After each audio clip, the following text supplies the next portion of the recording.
Hello, spooky friends, and welcome to another episode of Pastatime with the Scarish Podcast. Woo! I'm Robin Grace, this is Adam Diaz. Hello. And we're here with more creepypastas to read you folks. Adam, are you going to tell us what creepypastas are? Creepypastas are short, sometimes fictional, most of the time, horror stories that you can find on the internet at various sites like Creepypasta SCP, which stands for Secure, Contain, Protect. I remembered this time.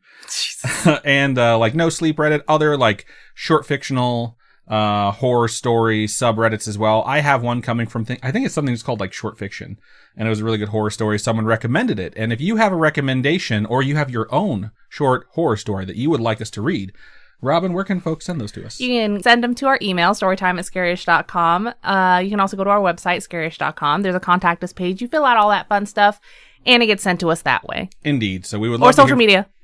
Yep, we have that too. No, I don't want to hear a single fucking... No, I'm kidding. Yeah, we would love to hear from you no matter how you want to reach out. We're going to be reading 4 of those this particular evening. And I think we said you were going to go first with a short one. Then I'm going to do my long one. Then you're going to do your medium. Then I'm going to do my short one. Sure. All right, cool. All right, so the first story of this episode is titled Mentality. It's on photofreecreepypasta.tumblr.com. All right, it begins... They perfected a chip that when implanted in your brain would allow you to read the thoughts of others. No. Unsubscribe. Don't put it in my head. At first, everyone was excited, and they all clamored eagerly to get the first few. As soon as they were proven reliable, anyone who could afford it bought one. At first, it seemed perfect. Murderers and criminals were caught easily, and you could judge how a relationship could go on the first date. But we're all human. We think things we don't mean during arguments and fights, and so the chip began to cause strains and rifts between family and friends.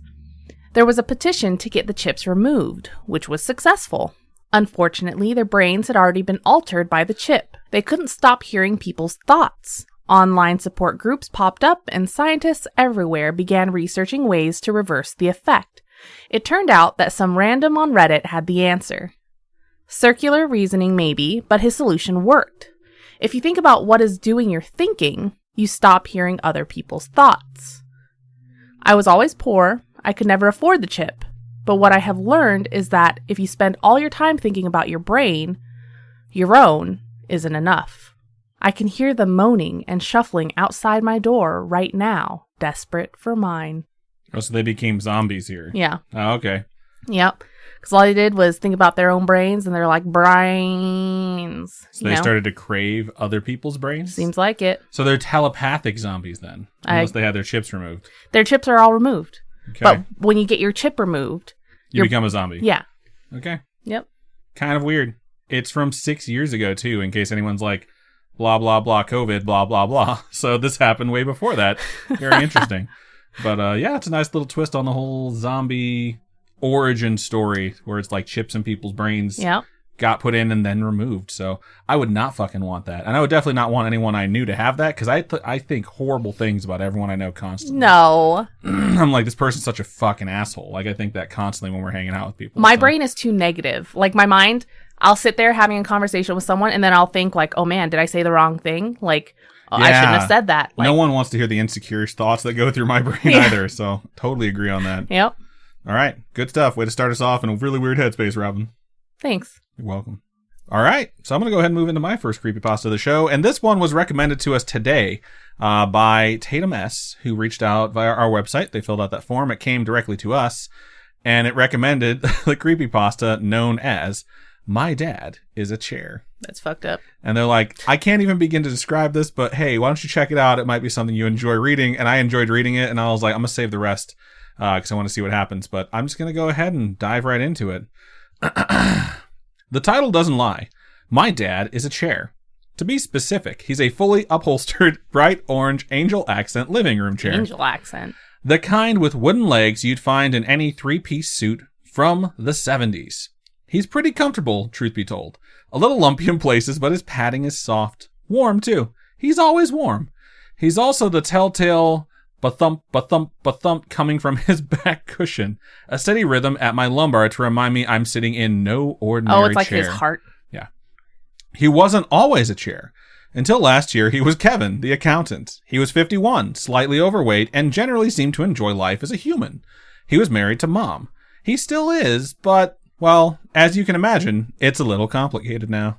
She can still sit on him. It was funny at first. That's odd. It was funny at first. He came home from work one day and just sat in a corner of the living room. When we'd ask him why he was sitting on the floor and not the $4,000 cream leather couch, he'd just smile and say, "It feels right here." It stopped being funny the morning he didn't go to work. Turns out he hadn't slept the night before. He'd been watching a movie with Mom, but hadn't gone to bed with her. She left him sitting in his spot, unsuspicious of the "I'm not tired, I'll be up a little later" lie. She and I both begged him to get up, but he refused to move. He phoned in sick at work, the whole deal. Just spent the day sitting on the floor in his corner. We kept asking him what was wrong, why he wouldn't get up except to use the bathroom, and he just kept saying no. No, this feels right. Mom phoned the doctor around the third day of this. He'd stopped eating or drinking, you see. Stopped getting up to use the bathroom, too. Surprisingly, though, there weren't as many, accidents as you'd think.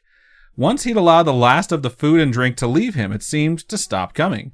We also didn't hear his belly growl despite going a day and a half without food.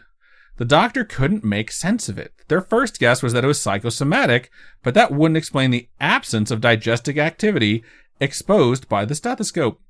They said they'd be back to take some blood samples in a few days after they liaised with some colleagues. Unfortunately, as I said, this was last year, 2020. We never heard back from the doctor thanks to the virus that shall not be named. I guess guy with gut troubles who refuses to move is low on the priorities list during a global pandemic. Somehow Mom managed to wrangle long-term sick leave with Dad's company. Decades of loyal employeeism combined with Mom's attendance of every company barbecue and softball game helped Mr. Bannerfrag buy the, quote, unexplained stomach concern requiring hospitalization, end quote, excuse. I'll never forget that phone call. At the time, Dad losing his job was the worst case scenario for both of us. He'd always been the breadwinner. Neither of us could support ourselves without him. We'd lose the house in under a year. Dad didn't seem too perturbed by Mom's frantic pacing or the lies she wormed through the phone to Mr. Bannerfrag. He just stared at the wall serenely, hovering his butt half a foot from the carpet, balancing with his legs bent and his hands flat on the ground behind him. Hot. That night, I fell asleep listening to Mom yelling at Dad. He never yelled back. We started noticing the physical changes a few days later.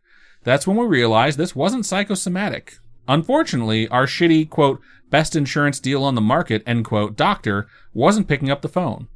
We'd get passive-aggressive emails informing us they were, quote, waiting to hear back from colleagues, end quote, but that was it. This was not good, especially not when the joints in Dad's arms and legs had fused. The not goodness of the doctor's silence increased 1,000-fold when we sent pictures of Dad's hands and feet flaking off like discarded spider husks the following week. What the fuck? Did the response change? No.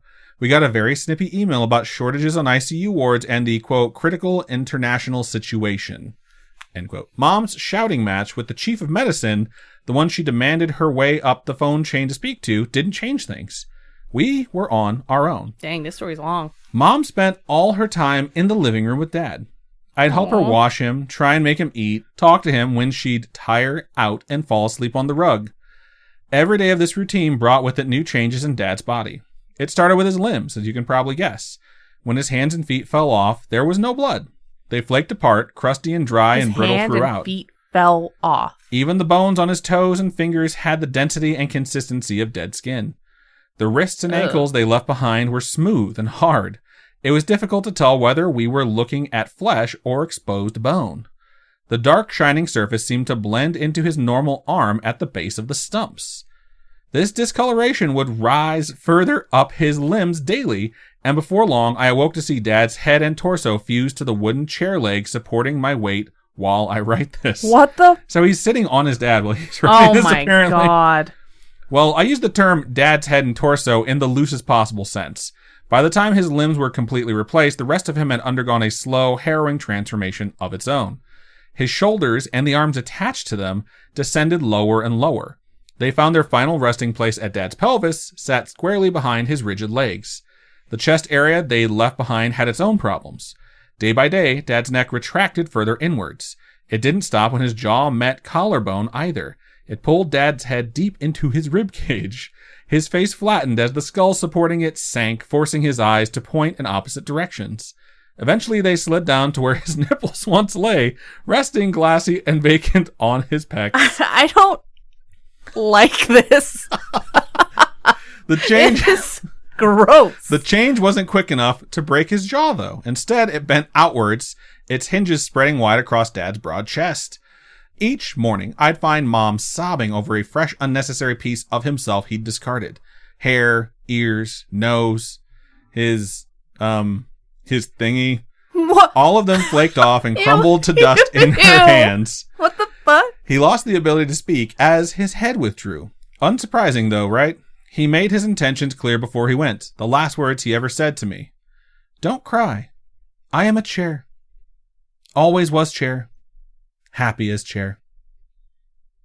That was the worst part, I think. Knowing that, whatever the fuck was happening to Dad, he wasn't resisting it.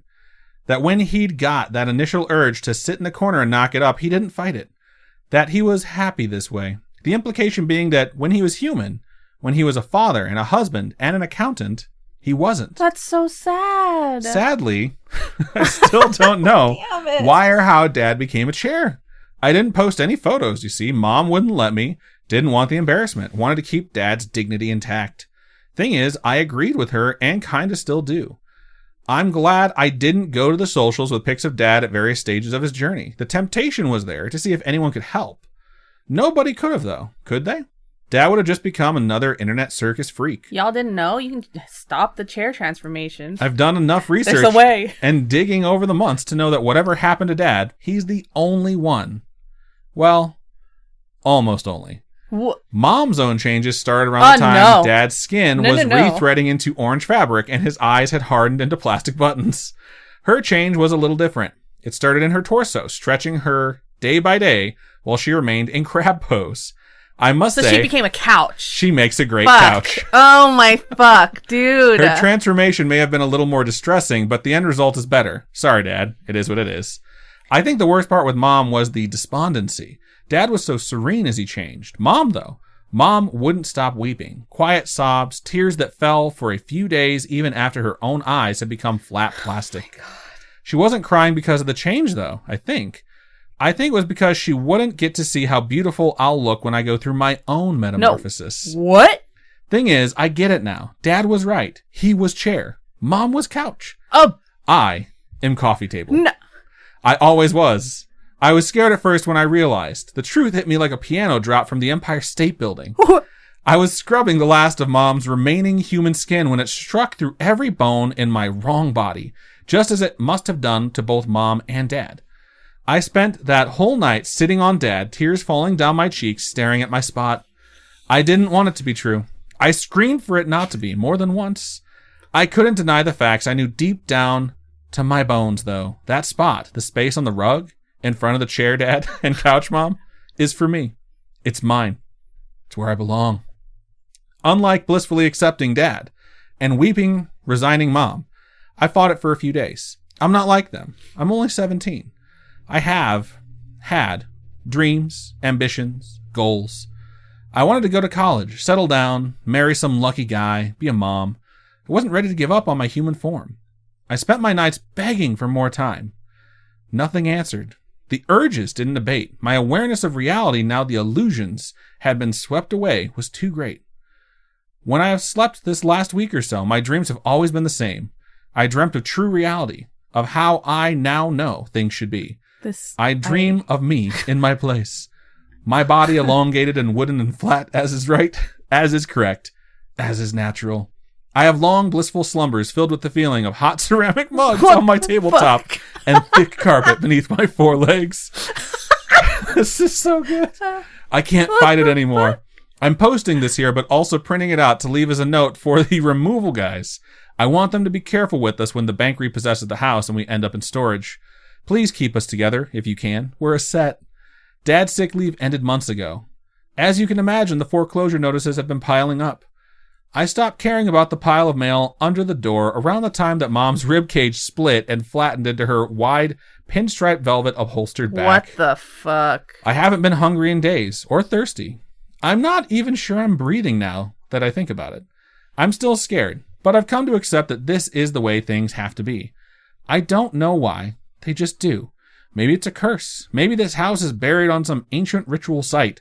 Maybe it's just some freak anomaly of physics. Who knows? What the shit? Whatever the reason, I have to suck it up and accept the way things are. This body, this walking, wobbling mass of skin and bone and ghibli bits that I love so much, isn't right. It isn't mine. Ghibli bits? I'm not meant for it anymore. Once I post this and print the copy for the removal guys, I'm going to get in my spot. Then it's just a case of closing my eyes and waiting. I can already feel my limbs pulling inward, my thighs and upper arms sliding to where they'll meet at my navel in a few days. There's a tugging on the back of my knees where they'll bend in on themselves, and all 20 of my fingers and toes grow number with each hour that passes. Do I have any regrets? Thousands. There's so much I'll never get to do, to see, to go, or to be. I can't hide from the truth, though. Not anymore. I am Coffee Table. What the fuck? What the fuck? Robin's Who review wrote of the this? Robin's review of the story is what the fuck. Who wrote this? It's a good question. The Coffee Table wrote it very clearly. God damn it. Pretty babe. sure it was anonymous on this like random subreddit. Okay, well, what the fuck? I mean, it was a good fuck. I can't even speak now. It was very well written, very weird. I It reminds liked me of an it. episode of like Outer Limits or Twilight Zone, or like maybe not Tales from the Crypt, but maybe Goosebumps because it's kind of wholesome. It reminds me of like Are You Afraid of the Dark type stuff and Goosebumps, where it's just so cheesy and very weird, but I really enjoyed it. I just imagine their dog is like the little tiny table stand next to the couch, Aw. you know, like with the little lampstand. Or like, it's like Beauty and the Beast type shit. Yeah, maybe. Where, you know, the people are the furniture. So this took a lot longer for the transformation to take place, and they seem very okay with it. Yeah. So, either way, I thought this one was really funny, and I was so excited to share it with you, and I'm glad you reacted pretty much how I did when I was reading. I was like, what the fuck is happening? So, I hope you all enjoyed it. So before we move into our next story, we are going to take a really quick commercial break.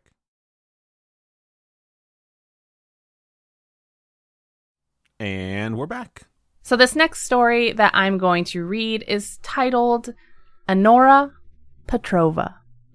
And it's begins with like an email subject. So it says to Bree at blah blah blah blah blah.com. Subject, Bree, please read this. And so the email starts, Bree, don't delete this. All caps, exclamation point. I know you hate me, but we were best friends once, and I need you to read this. I think I'm in serious trouble, and there's nothing you can do, but I need you to read this so you understand. I know we haven't talked since sectionals. It's been forever, but what happened to you wasn't my fault. At least it wasn't entirely my fault. I know everyone thinks it was, but I would never do anything to hurt you. This is going to sound crazy, but I need to tell you so that someone knows. It started when we were in 8th grade. It was the night before the Crystal Classic competition. I was at home and I couldn't sleep because I was so nervous about competing. Well, I got on the computer and just sort of started surfing the web, but I couldn't concentrate on anything. I was just sitting there, so I Googled myself. I never should have done that, Bree. At first, it was all the usual stuff you find when you Google yourself. Then I found a link to a Wikipedia page about me. I will just put this out there. Googling me brings up fucking a million people with the same exact name as me. It's like impossible to Google me, you know? I have not Googled myself in a long time. Like 10 years, and I think I did it just to see how common my name was. Was it common? Yeah, it's pretty common. There's a lot of Adam Diaz's out there. All right. I thought our club or my dad made it or something. There wasn't much there, just some basic facts about skating. What city I lived in, but the thing that got to me was that it said I won that year's Crystal Classic. I laughed. I thought for sure someone just did it to encourage me. I confronted my dad about it, but he denied it. When I won the competition the next day, I was so happy. That was the first competition I had ever won, and it felt so good. Remember how hard I worked after that? That's when my parents hired Sergey to coach me. You know how much that must have cost. After that, I would check my page before every competition, and it would always tell the result of how I placed. It said I would win the regionals at 15, and it all came true. After that, Sergey convinced my mom and dad that I had a real shot at the Olympics. That's when they pulled me from school. I skated every day, but I just wasn't progressing the way Sergey said I needed to if I wanted a shot at the championship. I was working so hard and I was skating well, but still, Sergey said it wasn't good enough. When the sectionals came, all I could think about was winning, so I did something I shouldn't have. Everyone was saying that you were the favorite, and I felt like I had already lost the competition, so I made a Wikipedia account and tried to update my page to say that I was the winner. The thing is that after I tried to update the page, I checked it, and all it said was, quote, Anora Petrova is a selfish little bitch who is going to get what she deserves, Fuck. End quote. I'm assuming Anora Petrova's the friend. No. The friend is Bree. Yeah. Never mind. The writer, the author is Anora Petrova. Okay. I broke down. That's why I looked so awful the next day. I was in a daze. I remember watching your routine and seeing your blade snap, and the next thing I know, I was on the ground and my face was covered in blood from where the tip flew off and sliced my forehead. Fuck. Then they told me it was my fault because I had your skates in my possession earlier. Bree, I honestly didn't do anything to your skates. I wanted to win, but I wouldn't do anything to hurt you. When they told me I was banned from any further competitions, everyone said that I got what I deserved. No one even asked for my side of the story. I guess you heard that Sergey dropped me after that. He said I ruined him.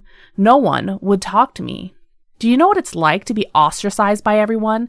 I couldn't even get ice time. And then the page got worse. Anytime I checked it, it would say all these horrible things about me.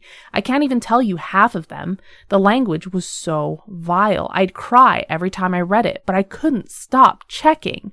I knew I had to do something, so I made a complaint to Wikipedia. I even tried calling them, but no one there claimed to know anything about the page. I was home alone that Friday night and decided to check it to see if it had been taken down. Great movie. Friday night?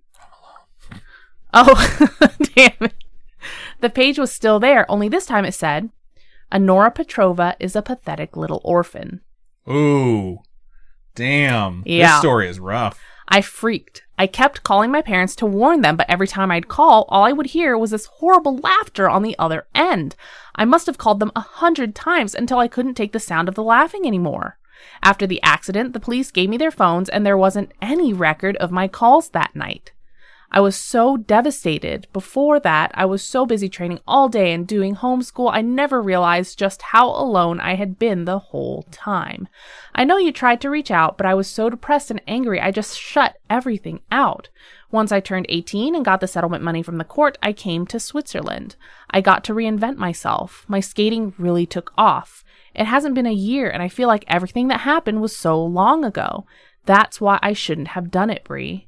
I'm writing you now from an old hotel outside of Prague.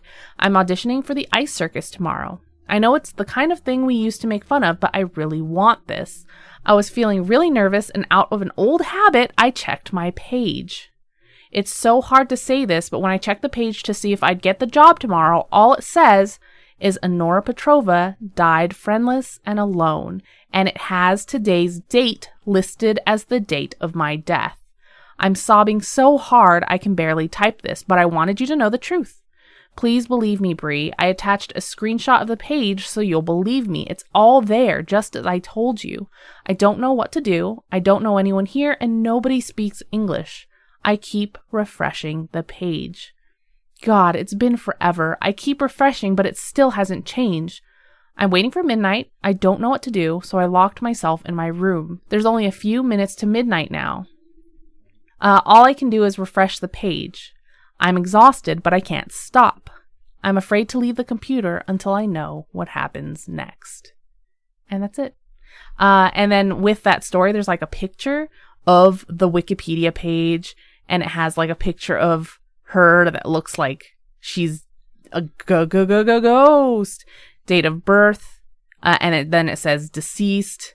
Yeah, like the beginning where it has like the TLDR on the top. It's just like born, died, what they did, died friendless, orphan because she was a greedy little piggy. It's like somebody wrote all this stuff, right. You know?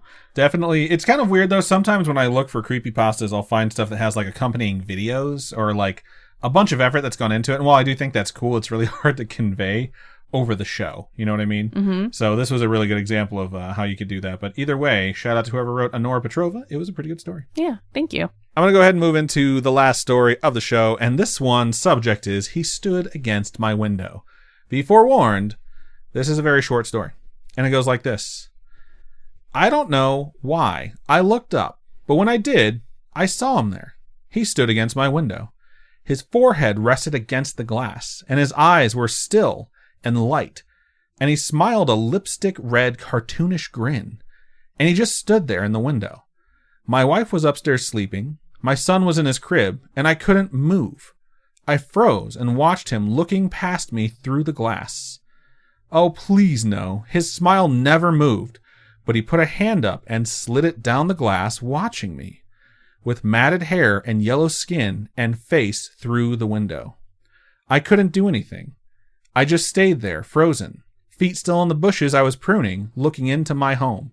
He stood against my window. What the fuck? Yeah, when I read that, I was like, fuck. Like, that was short, but it had such a twist that it really, like, made me feel uncomfortable. So his family is inside. With this person. And he's outside looking at this person through the window because he had been pruning his And bushes. they see him. They have to see him. They're staring at him, like, through him. So it's like, the fact that you think he's looking out his own window, you know? Like, that's what I thought. That's how it starts out, and that's the assumption that you make. They never, outright state that he's in his own house. And then when the end hits, you're just like, oh, fuck, this guy is in this person's house, and he's outside.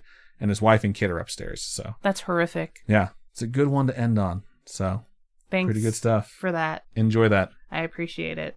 I didn't know. You're not even talking to your microphone. You're looking at your face and talking to that. I didn't know I needed that horrifying story in my life. It's called Pastatime, and they're called creepypastas. So you've been creepypasted. What's up?